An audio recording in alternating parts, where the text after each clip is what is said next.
Cette émission vous est présentée par Cyclan.net, votre source d'information sur l'univers Star Wars.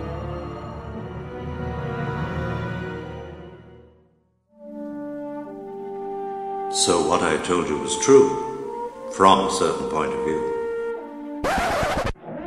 Everything's perfectly all right now. We're fine. We're all fine here now. Thank you. Avertissement. Ce podcast contient du contenu qui peut influencer votre expérience des futures productions de l'univers Star Wars. I'm not afraid. L'écoute de cette émission est laissée à votre entière discrétion. Evacuate? In our moment of triumph? I'm going to regret this. Look, don't worry. Everything's gonna be fine. Trust me. If what you've told me is true, you will have gained my trust. I wonder if your feelings on this matter are clear. For your own good, stay out of this affair. Now you will experience the full power of the dark side. Bien, bonjour tout le monde pour cette première émission de Star Wars en direct édition SP. Alors nous rappelons que cette émission concernera tous les spoilers autour de l'épisode 7 ainsi que nos spéculations. Donc si vous ne voulez ne rien savoir du film, nous vous conseillons d'arrêter tout de suite d'écouter. Alors au sommaire de cette émission, nous allons parler de 4 sujets. Donc les deux premiers, ce seront les fameuses photos tirées du tournage à Abu Dhabi. Alors nous parlerons un peu des décors, de ce que nous verrons. Ensuite, nous parlerons des fameuses photos volées dans les studios Pinewoods près de Londres. Ensuite, on a eu aussi quelques rumeurs concernant les tournages, toujours le tournage à Abu Dhabi. Et ensuite, pour terminer, il y a eu quelques détails sur le scénario, des rumeurs, on ne sait pas si c'est vrai ou si c'est encore que des délires de fans, et on parlera aussi de ça. Alors, mon compagnon aujourd'hui est Louis. Salut Louis. Salut les petits gars. Alors, on va tout de suite attaquer dans le sujet. Alors, donc, c'est TMZ qui a eu le scoop. On ne sait pas si ce sont des photos volées ou des photos, entre parenthèses, entre guillemets, leakées officiellement. Mais donc, ils ont eu le droit à 45 photos tirées du tournage à Abu Dhabi. Alors, tu les as un peu vues, Louis? J'ai regardé, mais bon, je voudrais dire avant tout ça, c'est quand même incroyable qu'on ait ces photos, sachant que quand c'était George Lucas qui était à la manœuvre, c'était impossible d'avoir des fuites de ce type-là. Bon, tout était hyper contrôlé. Et normalement, Disney, ça devrait être la même chose. Et là, franchement, on a l'impression que c'est quand même un petit peu la chienlit, quoi. Enfin, remarque, on va pas s'en plaindre, hein, mais... Alors, comme je disais, autre part, je me demande si ces photos n'ont pas été diffusées un peu sous le manteau officiellement par Lucasfilm, parce que quand on pense que une petite photo précédente du tournage de la fin du tournage ou du démontage des décors a été retirée à la demande de Lucasfilm, on se demande pourquoi autant de photos sont restées en ligne, même si TMZ est probablement un site plus sérieux. Ah, puis c'est pas des photos anecdotiques, hein. On voit quand même un petit peu l'ambiance de ce que sera le prochain Star Wars. Ah, tout à fait. Puis en plus, on voit bien que les photos, on voit que les acteurs prennent presque la pose. Enfin, les figurants, c'est pas des photos prises sous le manteau, très discrètement, à bord d'un camion ou en passant. Hein, donc.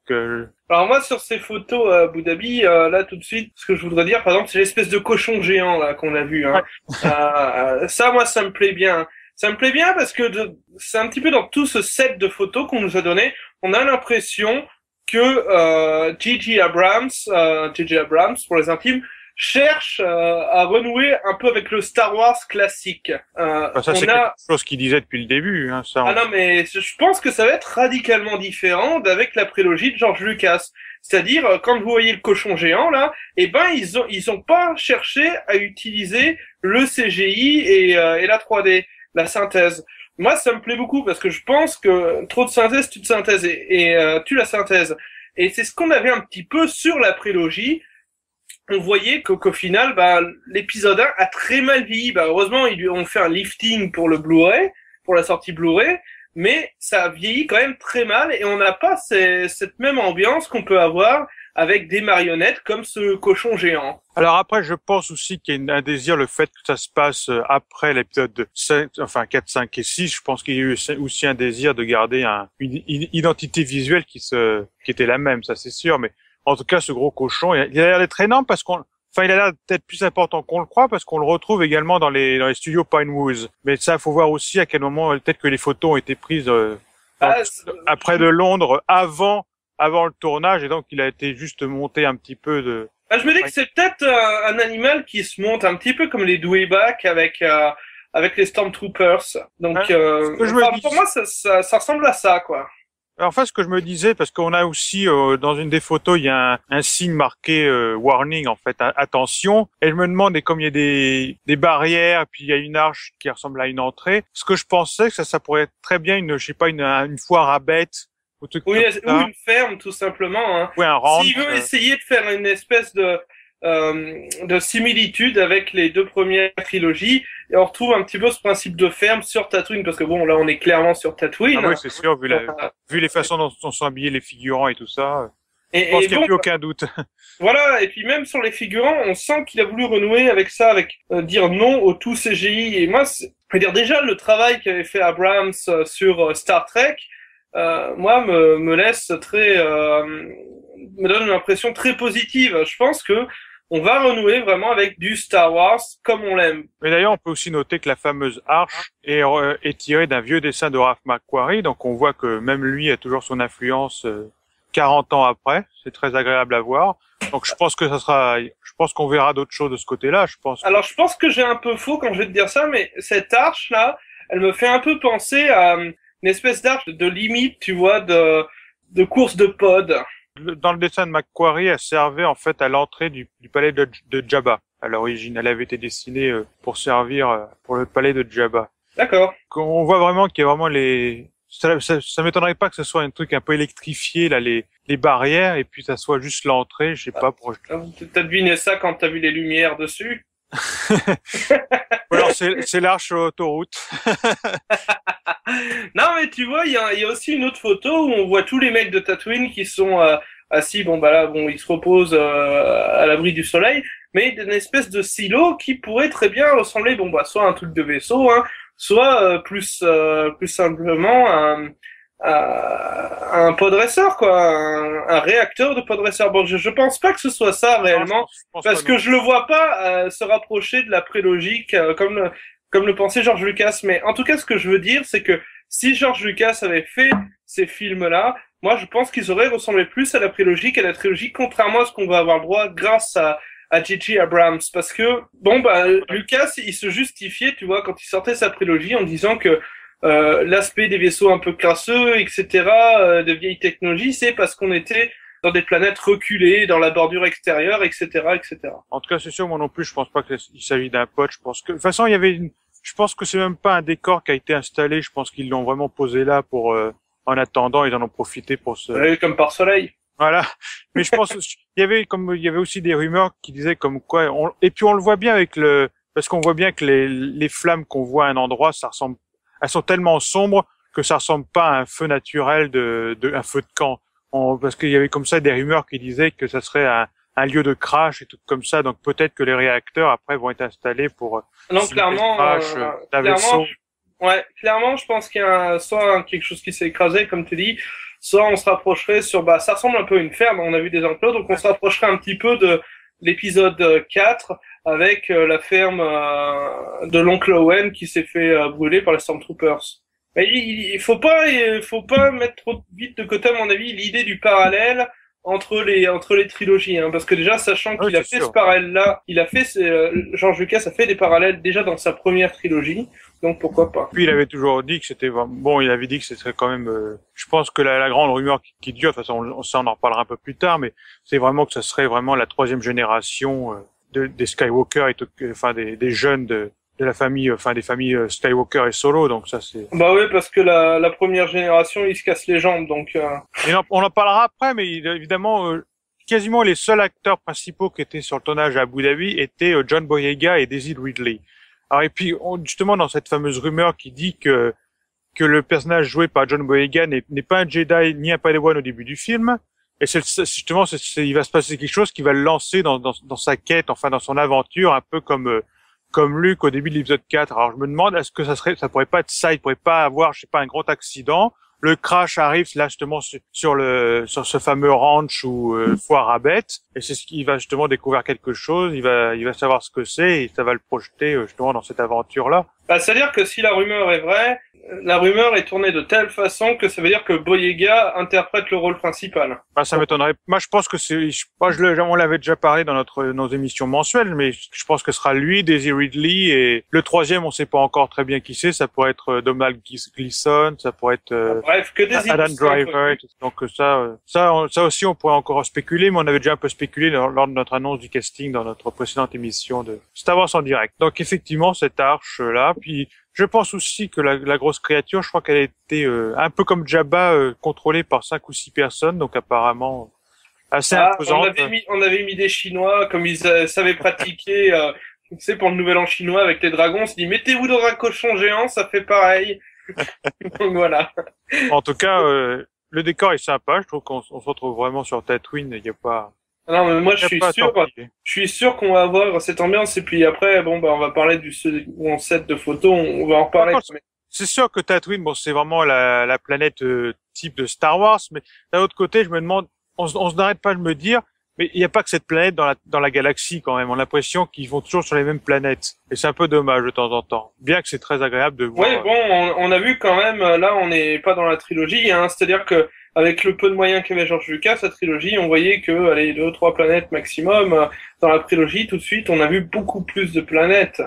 Ouais, c'est sûr. C'est vrai, c'est pas forcément dans la menace fantôme, vous allez me dire, mais dans les autres, clairement, là, on sait pas, hein, ça se trouve, c'est qu'une petite partie du film, hein. Ah bah je pense aussi que ça se passera très tôt au début, comme si la rumeur avec John Boyega se confirme, mais je pense que ça sera juste peut-être que le premier plan du film, ça sera justement ce fameux vaisseau, comme on sait que le film commence toujours par une scène dans l'espace, ça sera peut-être ce fameux vaisseau en flammes en train de s'écraser sur Tatooine, un peu comme on voyait d'ailleurs encore une fois pour faire un parallèle avec l'épisode 4, peut-être que c'est justement là aussi John Boyega, le personnage de Boyega qui voit ce vaisseau s'écraser, et un peu comme lui que voyait la bataille dans l'espace entre le Tantive 4 et le Super Destroyer dans l'espace dans les scènes coupées. Ça pourrait faire un bon parallèle entre les deux trilogies. Pour revenir encore sur cette rumeur, encore une fois, si elle est vraie, donc non seulement ça implique qu'il soit le personnage principal, mais ça impliquerait aussi autre chose, c'est-à-dire qu'on nous explique que Boyega ne serait encore ni Jedi ni Sith, même pas, si tu veux, amené à utiliser les pouvoirs de la Force. Donc, ça veut dire quoi? Que potentiellement, il va sans doute être amené à les utiliser, soit en connaissant un Jedi ou un truc ou je sais pas quoi. Donc, ça implique quoi? Ça implique d'abandonner la doctrine de George Lucas qu'il a établie dans la prélogie, que seul pour devenir Jedi, il faut commencer quand on est gamin. Et donc, on se rapproche un petit peu de l'univers étendu, Legend, parce que maintenant, comme on défonce tout, je tenais à le dire quand même parce que j'ai pas fait les autres émissions, mais ça me saoule, hein, parce que là, quand je vois toutes mes BD, j'ai mal au cœur, hein. Ouais. Donc ça se rapprocherait de l'UE Legends, qui se passe après le retour du Jedi, où on voit la possibilité d'entraîner des Jedi, de toute façon avec la pénurie de Jedi qui est eu suite à la purge. Mais rien ne dit que John Boyega jouera un Jedi. Ça serait justement peut-être plus intéressant d'avoir un personnage un peu plus lambda qui se retrouve jeté malgré lui dans l'aventure. Je pense que c'est justement peut-être que Daisy Ridley, qui est forcément, enfin tout le monde le pense, et il y a de grandes fortes chances qu'elle joue le rôle de la fille de Han et Leia. Peut-être qu'elle se rend justement sur Tatooine pour se rendre compte des dégâts, et que c'est à ce moment-là qu'elle rencontre le personnage joué par John Boyega.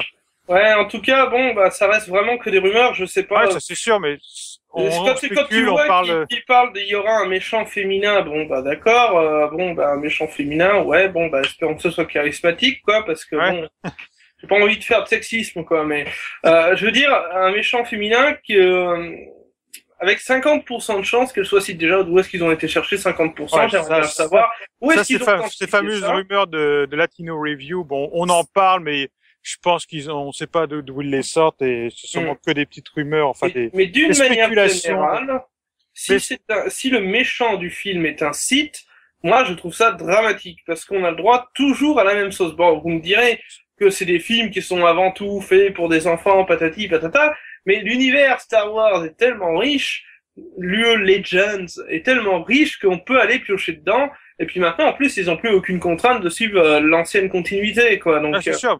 Par contre, je pense que ce serait vraiment une très bonne chose qu'ils aient un méchant féminin pour changer un peu. Ça, je trouve que d'ailleurs, là aussi, c'est notre... Oui, mais il faut qu'il soit bien amené, parce que s'il nous fait encore une histoire d'amour à 2 balles, ça, c'est le truc des Américains, quoi. Dès qu'il y a une fille, il faut qu'il y ait une histoire d'amour à 2 balles, quoi. Donc, voilà. C'est sûr, mais ce que j'aime, bon, c'est sûr qu'il y a aucune chance que ça arrive, mais le rôle de Lupita Nyong'o, qui a récemment rejoint le casting, je pense, bon, il y a des gens qui ont fait plein de montages photos. Bon, il y a aucune chance que ça arrive, mais elle serait parfaite avec un peu de maquillage en rôle de Asajj Ventress. Je pense qu'elle a tout à fait le visage qui correspond. On ne veut plus entendre parler d'histoire de guerre des clones, etc. La guerre des clones n'existe plus depuis The Clone Wars. Je pense qu'il y a aucune chance, mais avec des montages photos de certaines personnes, je trouve que son visage serait exactement... C'est peut-être Ashoka qui va revenir, hein. Non, je pense, non. Mais je pense effectivement pas. De toute façon, si c'est ça, j'écris une lettre d'insulte à Abrams.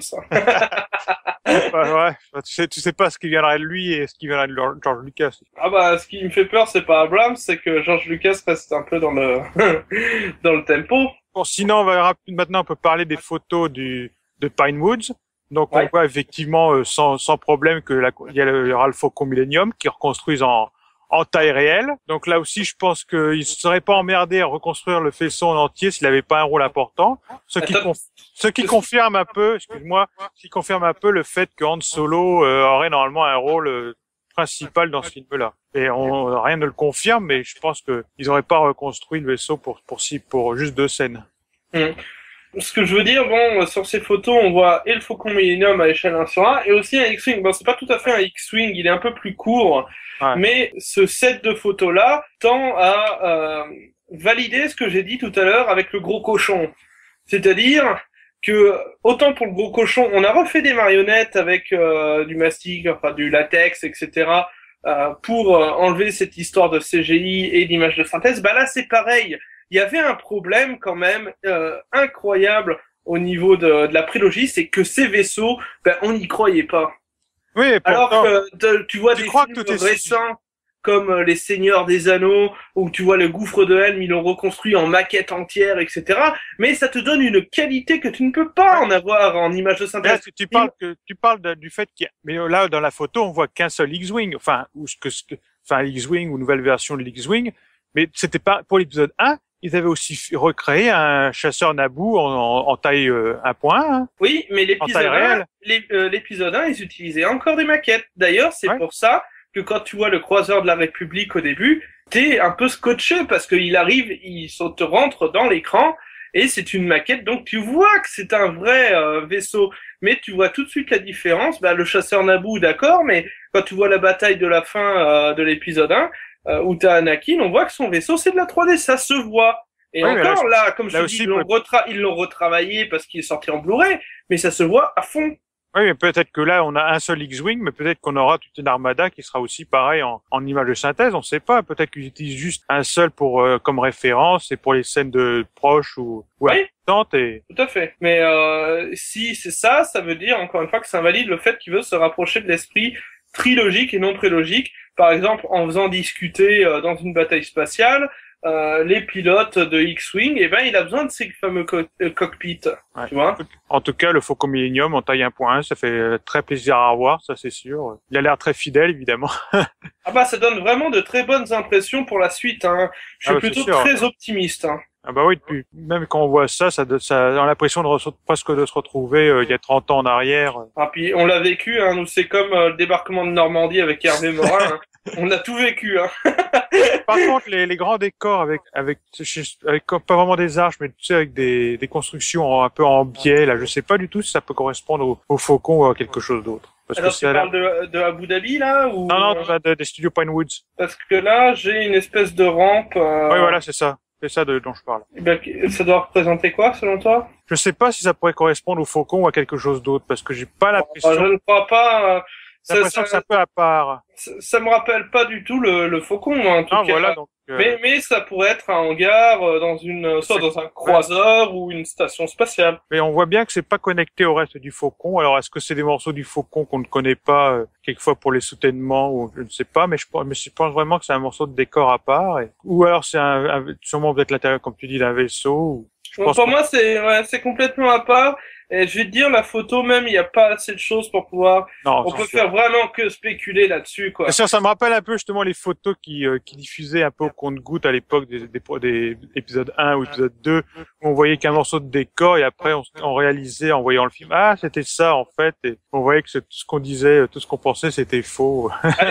À l'époque, je ne suivais pas les spoilers, mais comme j'ai décidé de pourrir la joie de nos auditeurs de découvrir le film, ben, je le regarde tous et je leur dis intempestivement, tiens, lui c'est un Jedi par exemple, et voilà. Alors, on va continuer encore une fois avec les rumeurs de Latino Review. Alors, la rumeur suivante, c'est que bien que le film se déroule 30 ans après le retour de Jedi, la Nouvelle République n'existerait toujours pas au début du film. Alors ça, ouais, bon, ça peut être logique, mais quand même 30 ans après, je sais pas, enfin, à voir. Est-ce qu'on sait, Latino Review, moi je veux non, bien, mais ça, là, comme on a dit avant qu'ils n'étaient pas forcément très fiables, est-ce qu'ils ont dit d'où est-ce qu'ils tenaient leurs sources déjà? Non, pas du tout, ils ont toujours à chaque fois, c'est des sources anonymes, mais comme je le disais, ce podcast est un peu spoiler et à la fois spéculation, donc même si ce ne sont que des rumeurs qui ne se vérifieront jamais, c'est toujours intéressant d'en parler, de savoir un peu. Moi, je veux bien que la Nouvelle République soit pas là, mais qu'est-ce qui s'est passé pendant 30 ans? Voilà. C'est exactement ça. Pourquoi il s'est rien. J'espère qu'on aura des explications pour, si c'est vraiment le cas. C'est les Ewoks qui ont pris le pouvoir ou... Ça, c'est sûr qu'on se demande qu'est-ce qui a pu se passer. Est-ce qu'ils ont encore combattu l'Empire pendant 30 ans, des batailles à faible échelle et que ça a empêché un gouvernement de se... Ou alors est-ce qu'un autre gouvernement s'est installé? C'est sûr que là aussi Ou alors c'est encore une période complète de guerre civile, genre voilà. Retour d'Amiral Throne, etc. Bon là, on est vraiment dans le fantasme, hein, mais... C'est sûr. Mais là aussi, leur dernier point qui mentionne, c'est qu'une armure ressemblant à celle de Boba Fett serait présente. Je pense qu'ils se foulent pas trop les pieds là, parce que rien que l'armure d'un Stormtrooper est une armure mandalorienne, donc. Ouais, c'est effectivement. Donc, mais est-ce que ça serait ça? Est-ce que ça serait de nouveau? Est-ce que ce serait les nouveaux Stormtroopers qui seraient là, un peu comme on avait vu les armures se modifier entre ce qu'on voyait dans l'ancienne République, enfin le jeu Zero Republic, puis après la prélogie avec les clones, puis après, enfin il y a eu 2 ou 3 versions de costumes des clones dans la prélogie, puis après c'est devenu le costume, enfin l'armure des Stormtroopers. Alors est-ce que là aussi est-ce qu'ils seraient encore inspirés pour faire de nouvelles armures de soldats Alors, je pense que c'est évident que s'il y a de nouveaux Stormtroopers, leurs armures ne seront pas exactement les mêmes de ce qu'on avait dans la trilogie. Ah, ça, c'est sûr. La seule vraie question, c'est que va faire Abrams s'il est obligé de mettre des Stormtroopers, parce que va-t-il les mettre en CGI ou va-t-il les mettre en armure? Parce que bouger avec une armure de Stormtroopers, c'est quand même compliqué. Et Lucas, dans sa prélogie, avait décidé, on voit très bien dans la revanche des Sith, de les mettre en synthèse. Bon, d'ailleurs, des fois, ça dessert son film parce que ça se voit encore une fois que c'est en synthèse. Mais là aussi, ce serait intéressant peut-être de voir.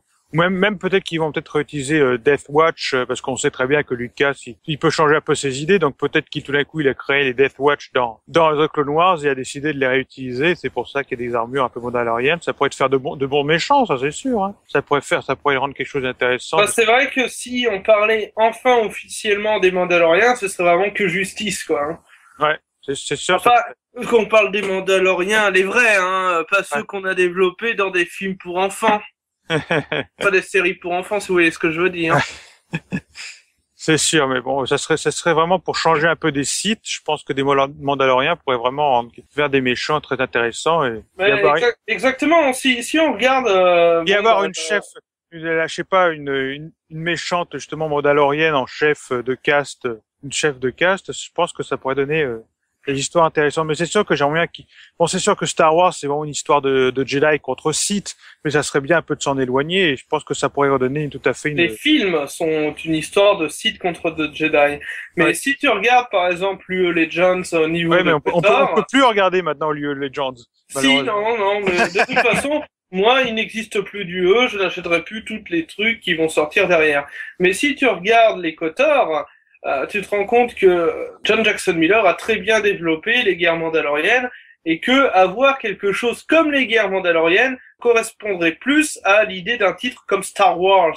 À voir, mais c'est sûr que pour changer, comme je disais, évidemment, d'avoir toujours des sites Jedi, ça finit par un peu être redondant, donc ça serait une bonne chose, je trouve, de s'éloigner de ce côté-là. Ce serait vraiment très rafraîchissant et ça pourrait donner naissance aux épisodes. Je pense que s'il veut un renouveau, il est obligé un petit peu de s'éloigner de ça. Pas forcément de l'occulter, hein, il peut avoir toujours, parce qu'après tout c'est une trilogie, donc ça se développe sur 3 épisodes, et puis ça se trouve ils ont déjà les 3 scripts réellement. Oh, mais, je pense pas. Ils ont peut-être les lignes directrices, mais je pense pas qu'ils aient fait les 3 scripts. Je pense pas qu'il faudrait qu'ils nous servent directement du site et du Jedi à fond les ballons directement. Le Jedi, on en aura, c'est sûr, parce qu'il y a Luke, donc voilà. Mais du site, ce serait bien quand même qu'ils prennent leur temps, quoi. Ouais. Surtout que maintenant, normalement, ils existent. Techniquement, bon, ils existent. On sait que les gens ne comptent plus. Bon, ils existaient encore là, mais techniquement, de ce qu'on sait dans les épisodes 4, 5 et 6, c'est que normalement, j'avais juste plus que Vador et Palpatine qui étaient des sites. Donc, normalement, ils n'existent plus. Ah bah, sauf si ils interprètent Dark Empire, et là, les gars, vous avez plus qu'à vous jeter dans des puits, hein. Parce que autant en comics, ça peut passer, autant le mec qui ressuscite 5 fois, et là, on peut en faire des trilogies, y a pas de problème, hein. À chaque fois, le mec qui ressuscite, hein. Non, je pense pas non plus. Je pense vraiment qu'ils vont s'éloigner de tout ça. Oh, je suis assez confiant. Pour l'instant, je suis assez confiant. Moi aussi. Enfin, je suis confiant sur les films que fait Abrams. Parce que sur les spin-offs, ils veulent en faire tellement qu'il va y avoir énormément de casse, à mon avis. Et à mon avis, sur les spin-offs, ça va être des daubes pas possibles. Ça, c'est la petite parenthèse. Voilà, puis après, donc, on va rapidement reparler encore du tournage à Abu Dhabi, parce qu'il y avait encore soi-disant des rapports du coin. Donc, selon les rumeurs, le personnage joué par Daisy serait très souple, même certaines scènes seraient doublées par une danseuse appelée Anna Collins. Donc, elle serait originaire de Londres et mannequin. Et il y a une autre cascadeuse, Chloé Bruce, qui était également sur place avec Florian Robin, 2 autres cascadeurs. Donc, là aussi, je pense que si ces rapports sont vrais et que le personnage de Daisy Ridley est très souple, très gymnaste, je pense que la seule moyen que ça soit, c'est qu'il s'agit aussi d'une Jedi. Et ça, je pense que c'est la plus logique. Non, ça veut rien dire.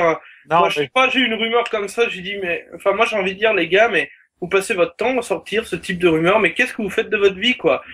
Attention, celui-là, c'est comme dire que Harrison Ford va jouer le rôle d'un Han Solo un peu vieux, quoi. C'est ridicule. Tu peux avoir un chasseur de primes qui est très gymnaste, qui fait de la gymnastique, quoi.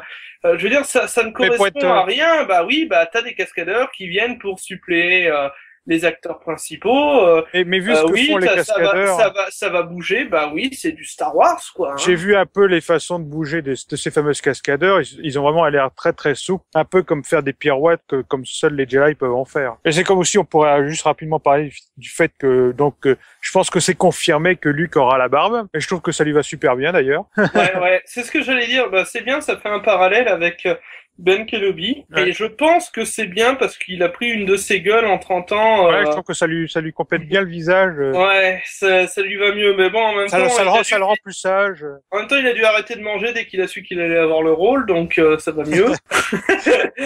Mais ouais, non, ça c'est une très bonne idée. Ça lui donne un côté sage, comme tu dis, c'est très très bien. Bien, donc on va pouvoir rapidement conclure. Donc vas-y, donne-nous un peu tes idées. En conclusion, on a quand même des rumeurs qui sont assez ras des pâquerettes, même voire en dessous du plancher, hein. Merci à Latino Review. On ne sait pas d'où est-ce que ça vient. Si ça se confirme, ça peut être, certaines informations peuvent être intéressantes, d'autres sont carrément achetées à la poubelle, on ne sait pas ce que ça vaut. Après, concernant les photos, pour moi, tout va dans le bon sens, hein. On rejoint l'esprit trilogique, l'esprit originel qu'avait voulu insuffler Lucas à sa trilogie. Donc avec des maquettes, avec des marionnettes, et ça c'est bien, ça c'est Star Wars, le vrai Star Wars, c'est pas la prélogie, on est dans la trilogie. Vous allez dire que je suis vieux, mais c'est comme ça. Mais je suis entièrement d'accord avec toi. Évidemment, les rumeurs, on sait pas du tout si elles sont vraies, si elles sont vérifiables. Je pense que les 90% sont encore de la connerie, comme même au début de Internet, déjà, même au début de la prélogie, il y avait déjà des rumeurs un peu débiles. Je me souviens qu'il disait dans une interview, ne croyez rien de ce qui se voit sur Internet, ce qui est vrai. Par contre, on peut plutôt faire confiance après aux photos et de s'en inspirer de cette façon-là pour faire un peu nos spéculations sur l'histoire, mais c'est sûr que c'est très très encourageant encourageant de ce qu'on voit et ça rend vraiment un peu nostalgique de voir ces photos de tournage. Ça nous rappelle vraiment et de spéculer un peu sur l'histoire de ce qui pourrait se passer, du peu de ce qu'on sait est vraiment passionnant. Moi, je vais te dire, pour vraiment finir là, clôturer, c'est-à-dire que ces films, j'en attends tellement rien suite aux histoires de séries télé et tout que tout ce que je vois venir pour l'instant me plaît bien et comme j'en attends rien, si tu veux, j'ai pas de déception quoi. C'est clair. Hein. C'est sûr que la prélogie, les gens en attendaient tellement, ils savaient, on avait quelques idées un peu de ce qui pouvait s'y passer grâce à la trilogie originale. Mais là, effectivement, on ne sait, comme je disais dans une précédente émission, c'est qu'on ne sait absolument rien, donc on a moins de chances d'être déçu par l'histoire. Mais j'espère retrouver mon âme d'enfant quand la première fois je regardais la première trilogie avec ses vieux vaisseaux, ses cyborgs, etc. Et pour l'instant, les photos de Abrams me disent que ça prend bonne tournure et qu'on est sur la bonne voie. Hein. Effectivement. Et donc voilà, c'est tout pour aujourd'hui les amis. Comme toujours, si vous avez des commentaires ou des suggestions, contactez-nous à l'adresse studio@swendirect.com. Il y aura toujours quelqu'un pour vous répondre. Mais il y a également d'autres moyens de rester en contact avec nous. Vous pouvez rejoindre notre groupe Facebook à l'adresse facebook.com/SW-en-direct. Vous pourrez discuter avec les animateurs ou bien nous suivre sur Twitter à l'usager @SW-en-direct. Nous vous invitons également à nous laisser un commentaire positif ou négatif sur iTunes, ce qui nous permettra d'améliorer notre visibilité et de partager nos émissions, car le bouche à l'oreille est notre meilleur. De la part de Louis et moi-même, merci d'avoir été à l'écoute de Star Wars en direct, la voix de la communauté francophone de Star Wars, et à très bientôt.